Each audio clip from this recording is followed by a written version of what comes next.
Apa jadinya jika liburan impian di atas kapal pesiar mewah berubah menjadi mimpi buruk mematikan? Seorang penumpang baru saja dikabarkan tewas. Bukan karena badai atau kecelakaan, tapi karena penumpang gelap mikroskopis yang bersembunyi di balik dinding kapal. Namanya virus Hanta. Hanya butuh satu tarikan nafas di tempat yang salah untuk mengubah tawa menjadi sesak nafas yang fatal. Bagaimana virus tikus hutan ini bisa masuk ke hotel bintang 5 terapung? Mari kita bedah ngerinya virus Hanta ini ya.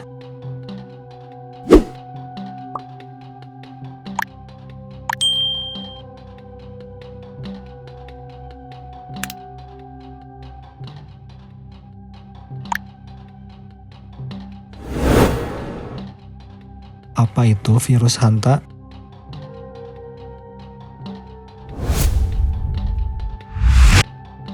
Virus Hanta bukanlah virus baru ya guys, tapi tetap menjadi salah satu yang paling mematikan. Berbeda dengan flu atau COVID-19 yang menular antar manusia dengan mudah, virus Hanta ini adalah penyakit zoonosis. Artinya ia melompat dari hewan ke manusia. Inang utama ialah tikus liar, terutama tikus rusa atau deer mouse atau tikus berkaki putih. Cara penularannya ialah kalian tidak perlu digigit ya. Cukup dengan menghirup udara yang terkontaminasi oleh urin, kotoran, atau air liur tikus yang sudah mengering. Proses ini disebut aerosolisasi. Di ruang tertutup seperti sistem ventilasi kapal atau gudang penyimpanan, partikel kecil ini bisa terhirup tanpa kita sadari.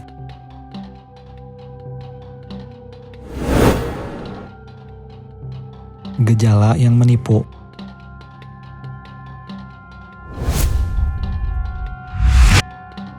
Masalah terbesar dari virus Hanta ini adalah gejalanya yang sangat mirip dengan flu biasa pada awalnya.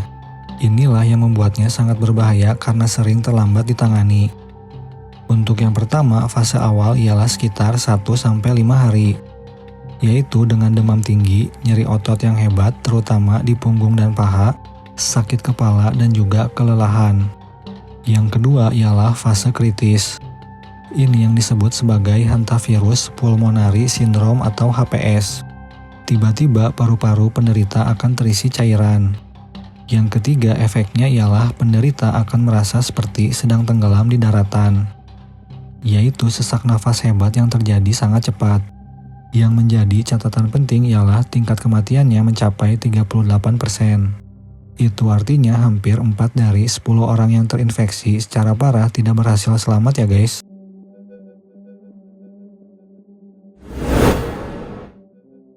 Mengapa kapal pesiar?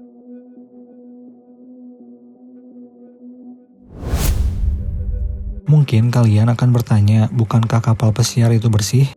Secara operasional jawabannya iya. Namun kapal pesiar adalah struktur raksasa dengan ribuan celah, gudang logistik makanan yang masif, dan sering bersandar di berbagai pelabuhan internasional. Tikus adalah penumpang gelap paling ulung dalam sejarah maritim ya guys. Infeksi ini biasanya terjadi di area yang kurang terjamah oleh penumpang umum seperti ruang mesin atau area penyimpanan kabel, gudang logistik makanan yang baru diangkut dari pelabuhan lokal, dan yang terakhir ialah sistem ventilasi yang jika tidak dirawat dengan filter HEPA bisa menyebarkan partikel virus ke kabin penumpang.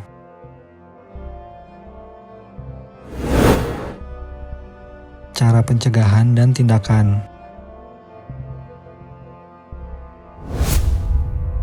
Lalu, apakah kita harus takut naik kapal pesiar? Jawabannya tentu tidak ya. Kita hanya perlu waspada, bukan panik. Jika kalian sedang berwisata atau berada di lingkungan yang dicurigai ada aktivitas hewan pengerat, yang pertama ialah jangan menyapu kering. Jika melihat kotoran tikus, jangan disapu atau divakum ya, karena akan membuat partikel terbang ke udara. Gunakanlah disinfektan atau pemutih, lalu basahi dan juga pel. Yang kedua, perhatikan ventilasi. Pastikan kabin atau ruangan memiliki sirkulasi udara yang baik. Dan yang ketiga, segera ke dokter ya. Jika kalian mengalami demam tinggi dan sesak nafas setelah berwisata atau membersihkan area yang kotor, segera beritahu dokter tentang riwayat perjalanan kalian ya, agar dapat ditindaklanjuti. Kesimpulannya ialah tragedi yang menimpa penumpang kapal pesiar ini adalah pengingat keras bahwa alam punya cara sendiri untuk memperingatkan kita. Kebersihan bukan hanya soal estetika atau kenyamanan ya, tapi soal kelangsungan hidup. Virus Hanta ini memang langka, tapi dampaknya sangat nyata sekali. Tetaplah menjaga kebersihan diri, waspadai lingkungan sekitar kalian, dan jangan abaikan gejala tubuh yang tidak biasa. Liburan harusnya menyisakan kenangan indah ya, bukan malah menjadi duka. Tetaplah sehat dan juga tetaplah waspada ya guys.